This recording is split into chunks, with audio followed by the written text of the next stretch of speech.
So did you actually go to the Los Angeles Institute, or you were just thinking about it? No, I went. I went there. I went to school there for about six. I think for about 3, 4 months, and then I decided it wasn't my thing. I was watching the what is it called? What's the big one? The Emmys or the Grammy? What's the Grammy? The Grammys, the one with the Golden Globes.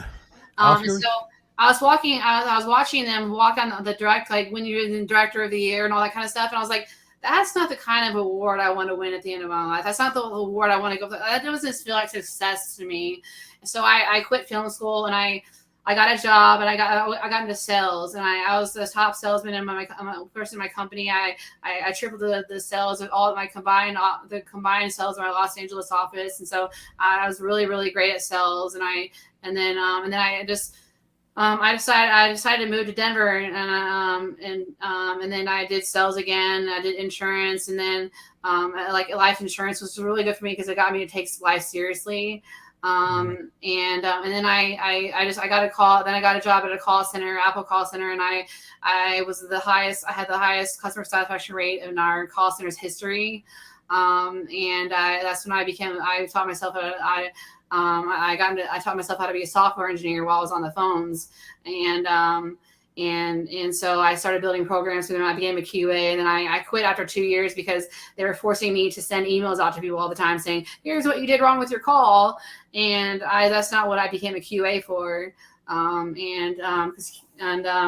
QA is what, the people that, the people that how they say, your call may be monitored or listened to recorded. So that was my Right. job. I would listen to people's recordings and I would let them know how they were. There was a thing called a North Star sheet. I was actually on the Apple North Star team because I was really good. I was so good at the grading the calls.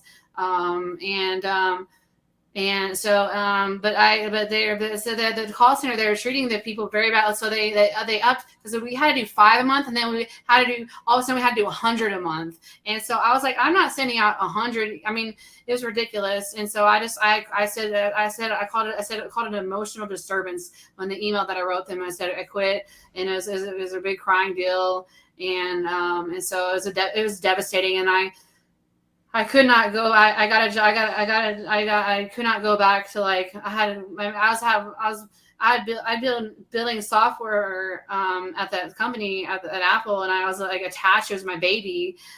So I spent 10 months chilling at home, and I sat on my computer and I was teaching myself how to build better software. I wanted to build more professional software, that was better. And I studied and I got into information overload, and then I got a job at a company called Return Path, and I was as a data analyst, but I essentially did a software engineer's job, and I built a really awesome thing called Doug. And it was kind of this really sad story. But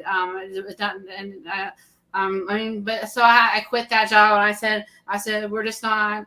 They were forcing me to do unethical things. I don't want to say they didn't force me to do unethical things. I didn't do them, and then they got mad at me because I didn't do what was unethical.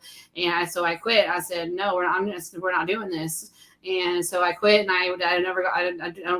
I started when I would go through on Craigslist, job sources, resources, and I felt like I started to feel like there was something wrong in the world, and I couldn't take a job. There's nothing that was listed. I couldn't find a single damn thing that was listed that I would feel comfortable taking. It's like I refused to work on a Microsoft computer. I had to work. After working at Apple, because we had Apple computers, I will only ever work on an Apple computer from that point forward.